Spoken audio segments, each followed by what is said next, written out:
Le salon Comparaison est né en 1956. À cette époque, une confrontation virulente existait entre la figuration et l'abstraction.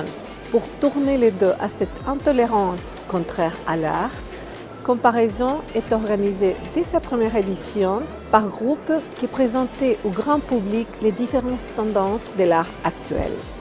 La Société des artistes français est l'héritière directe du salon créé par Colbert sous Louis XIV en 1667. Le salon est donc toujours existant maintenant et il porte le nom de salon puisque les premières expositions étaient dans les salons du Louvre.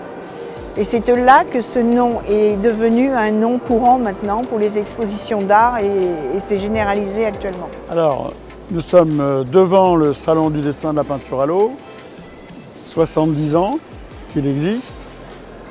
Depuis les années 1949, première fois, nos ancêtres, les Gaulois presque, ont décidé de créer un salon du dessin parce qu'il n'en existait pas en grande formule.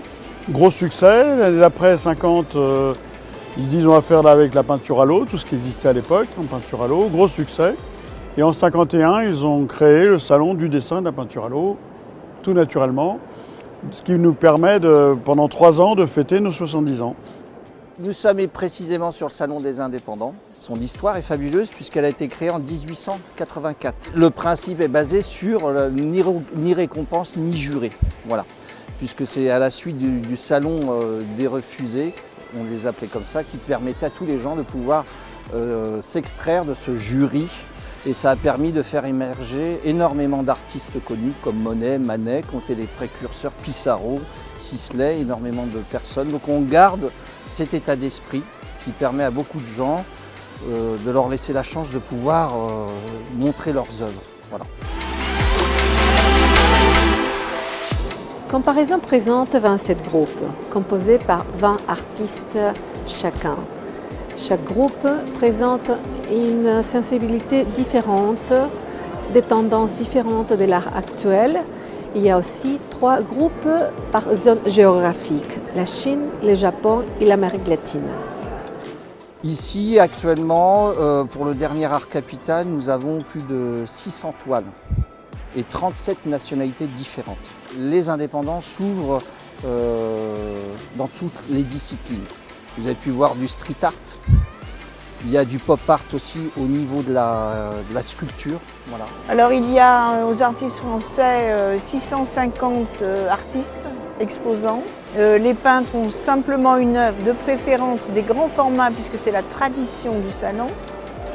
Les photographes ont 3 œuvres, je crois, les sculpteurs également et les graveurs aussi, puisque ce sont des œuvres plus petites.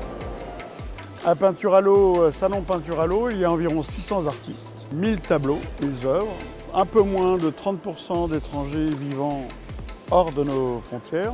Nous avons environ 52% de femmes et nous avons environ 40% d'exposants de province. Être au Grand Palais, c'est être dans un endroit mythique par excellence. Le Grand Palais, c'est la vitrine de prestige à niveau mondial. Le système d'Art Capital, c'est des artistes qui exposent des artistes. Les visiteurs, les amateurs d'art, les acheteurs, des galeries, même des salles des ventes passent ici régulièrement et donc on peut tous avoir une possibilité de contact, d'émergence, de vente aussi, bien sûr. Art Capital, c'est une visibilité hors norme. Être présent au Grand Palais signifie être au même endroit où des grands artistes, des grandes signatures connues à niveau mondial ont passé par cet endroit de prestige, par cet endroit mythique. Les galeries du monde entier viennent à Art Capital parce qu'ils ont la possibilité de voir toute une panoplie d'artistes. En une semaine, 2000 artistes venant de tous les horizons. Toute la production artistique, plastique contemporaine. C'est une vitrine mondiale. le Art Capital, où vous avez, comme je le disais tout à l'heure, 37 nationalités. On fait des rencontres assez exceptionnelles. C'est là où toutes les galeries viennent faire repérer des futurs talents. Il ne faut pas louper ce moment qui est important pour chaque artiste et qui permet de se faire connaître mondialement. D'avoir, en tant qu'artiste, même psychologiquement, de se dire voilà, j'ai passé un palier. Pour certains, c'est ce que j'entends comme commentaire en me disant voilà, j'ai exposé au Grand Palais, c'est un sacré CV. Voilà, c'est une bonne carte de visite. Venir à Art Capital au Grand Palais à Paris, c'est enfin avoir une chance d'être vu. La grande différence de Art Capital qui réunit 4 salons historiques de France, c'est qu'on reste quand même, c'est la fête fraternelle de toutes les tendances de l'art actuel. Énormément d'associations en France qui ont besoin d'artistes qui viennent faire leurs courses pour des invités d'honneur dans des expositions, mais aussi pour des expositions personnelles. Art Capital se différencie des autres manifestations de salons artistiques, tout simplement parce que c'est la réunion de 4 salons qui sont tous des bénévoles, gérés par des bénévoles, des salons historiques, et chacun a son système et sa diversité. Oui, si un acheteur décide d'acheter une œuvre, il suffit qu'il se renseigne à notre bureau. La vente est effective en direct de l'artiste à l'acheteur. Tous les œuvres sont à vendre. On a un accueil à comparaison. Et vous pouvez demander des informations. Et aussi, dans les centres de chaque stand, il y a toujours un artiste qui est volontiers et ravi de vous accueillir. Dans notre salon, on a toute une structure de vente. Ce sont des bénévoles qui font partie de notre comité, parce que le but, c'est quand même que les artistes puissent vivre de leur métier.